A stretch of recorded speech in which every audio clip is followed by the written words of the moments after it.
Yun guys, meron tayong bago ngayon dito sa pre-boxing natin. Siya nga pala, marami nagme-message sa akin na ayaw daw nila mag-boxing kasi hindi daw sila marunong. Tanga ka ba? Kaya nga nagpapaturo kasi hindi ka marunong. Tingnan mo to, from zero knowledge, wala talagang alam. No.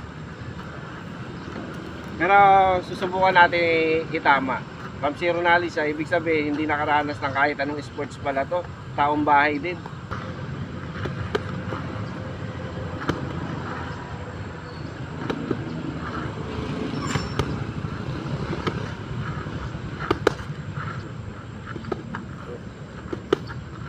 Yun guys, tingnan nyo, walang kaalam-alam pero syempre hindi natin titigilan yung mga ganitong klase ng estudyante na gusto matuto ng boxing. Ang mahalaga, dala mo yung sipag mo tsaka pagiging interesado mo matuto ng boxing. By the way, ang coach yun, tara sa pre-boxing ko.